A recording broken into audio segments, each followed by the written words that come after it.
Assalamualaikum, bertemu lagi dengan Mimin di Bertani Cabai. Hari ini tanaman cabai langgeng 58 part kedua berusia 65 hari setelah tanam. Kali ini kita akan mengaplikasikan kalsium dengan cara dispray dengan merek Calhe dengan dosis 2 gram untuk 1 liter air. Calha kombinasi unsur hara kalsium Ca organik dengan humat H berbentuk tepung, dilengkapi unsur hara mikro yang efektif untuk meningkatkan kekuatan jaringan tanaman, mencegah kerontokan bunga atau buah, mencegah busuk ujung buah dan mati pucuk, sekaligus meningkatkan kualitas tumbuh serta produktivitas tanaman pangan, hortikultura, dan perkebunan. Bermanfaat mencegah dan mengatasi gejala busuk ujung buah, memperkokoh fisik tanaman sehingga tidak mudah rebah. Mencegah dan mengatasi rontok bunga dan buah, mencegah gejala mati pucuk pada tanaman-tanaman muda.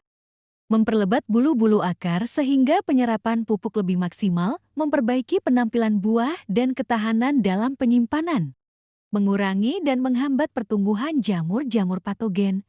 Dapat diaplikasikan secara kocoran untuk menetralkan keasaman di sekitar perakaran.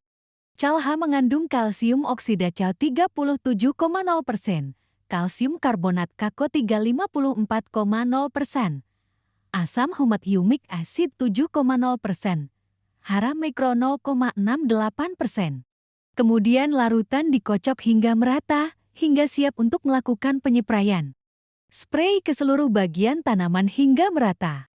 Pada video kali ini kita akan membahas tentang mengenal jenis-jenis pupuk kalsium, mana yang cocok. Dilansir dari bumikita.id, kalsium yang disimbolkan dengan Ca bagi tanaman merupakan unsur hara makro sekunder yang tingkat kebutuhannya berada di bawah unsur makro primer N, panjang, dan K, dan sejajar dengan Mj dan S. Meski sekunder, namun kebutuhannya tak kalah esensial dengan unsur-unsur makro primer.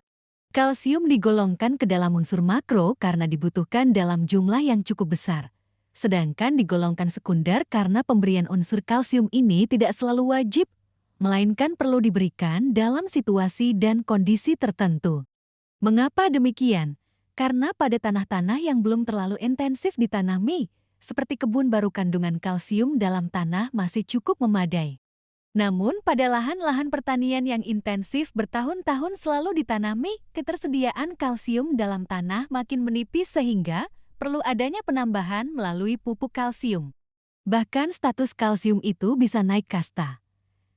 Dari makro sekunder ke makro primer pada sistem pertanian hidroponik, karena dalam media air sangat sedikit terkandung kalsium. Manfaat kalsium bagi tanaman. Kalsium dimanfaatkan tanaman dalam bentuk onca 2, rata-rata ditemukan sebesar 0,1% hingga 5% dari bobot kering tanaman Marshna 1995 pada tanaman semusim.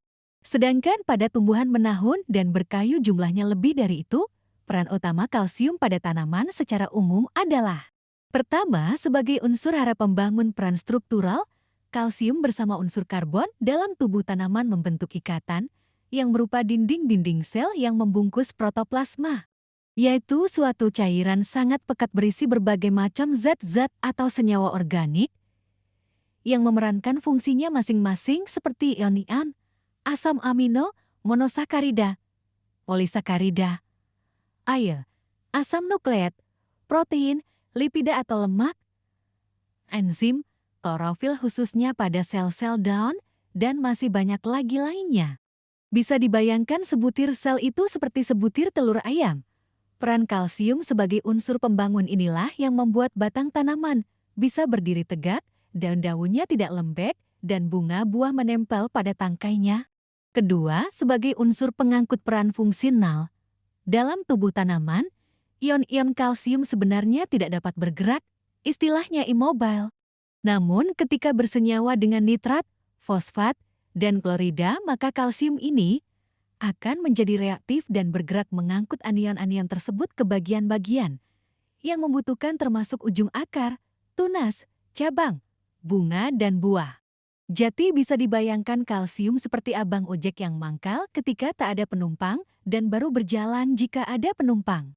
Fungsi pengangkut anion ini selain diperankan oleh kalsium, juga diperankan oleh kalium. Jenis-jenis pupuk kalsium. Pertama, kalsium klorida.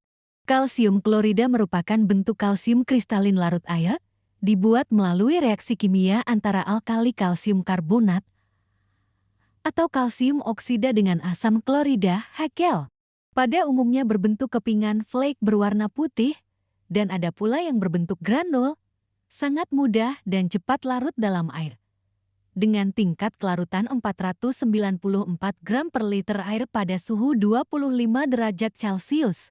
Sedangkan pH-nya berkisar antara 6 hingga 8.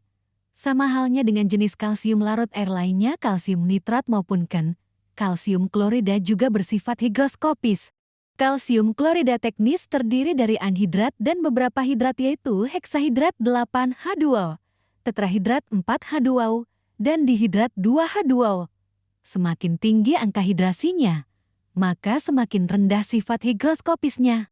Penggunaan kalsium klorida sebagai pupuk pertanian sebenarnya kurang begitu populer karena hanya mensuplai kalsium, sedangkan klorinnya tidak banyak dibutuhkan tanaman. Kelebihan dari penggunaan kalsium klorida hanyalah pada kemudahan dan kecepatannya larut dan dimanfaatkan oleh tanaman.